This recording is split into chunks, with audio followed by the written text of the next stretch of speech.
përfshi sigurinë e sistemeve të përdorura në montimin e fasadave.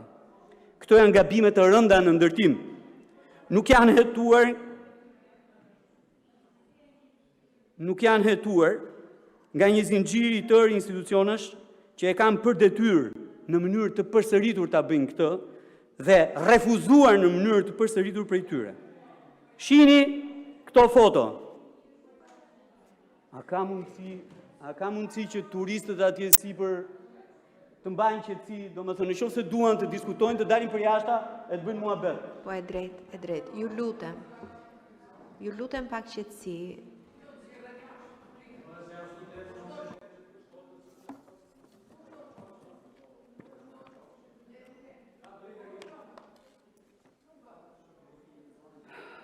Shihni këto foto janë të ditës pas zjarrit dhe të 5 javëve pas zjarrit.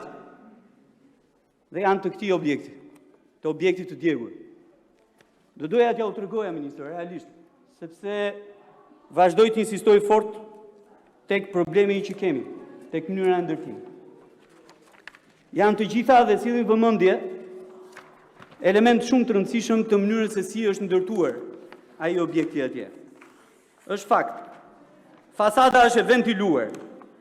Elementët montuar janë alukobond, alumin me bërtham të brendshme polietileni, me bazë polimeri, tërësisht i djegshëm në të tilla raste.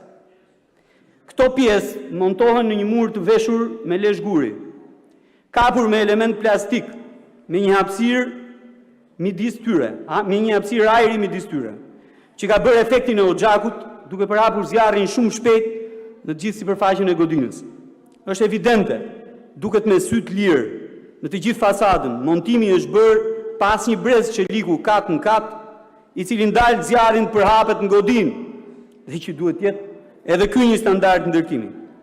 Është po evidente, duket edhe kjo me sy të lirë. Kemi të bëjmë me 2 godina të ndara, me një hapësirë të madhe mu në zonën ku ra zjarri, mbuluar thjesht me alukobond dhe pas një lloj izolimi. Pamjet dëshmojnë se edhe kjo hapësirë bëri rolin e oxhakut dhe përhapi zjarrin në të gjithë sipërfaqen e fasadës. Gabimi i rëndë në ndërtim, edhe ky, thonë ekspertët. Shikoni, ka një udhëzim për klasifikimin e objekteve sipas qëndrueshmërisë dhe rrezikshmërisë nga zjarri. Në këtë vendim, udhëzim datë 27, datë 16 i pari 2017, përcaktohet se ç'është një material që përdoret dhe thuhet qartë, konsiderohet një substancë vetëm me bazë ose përzierje e substancave të shpërndara në mënyrë uniforme si metali, guri, druri, betoni, lesh mineral dhe lidhësit uniform shpërndarës apo polimere e të tjerë. Dhe pastaj, në pikën 6 thuhet qartë, kategorizimi kryesor në klasa, sipas shkallës së qëndrueshmërisë dhe rrezikshmërisë së materialeve ndaj zjarrit, është klasa 0 përfshin materiale të padjegshme. Klasa 1 përfshin materiale jo të ndezshme, të djegshme. Klasa 2 përfshin materiale të djegshme, rezistente ndaj zjarrit. Klasa 3 përfshin materiale djegse të djegshme. Dhe nga këto klasa jemi këtu ke 3.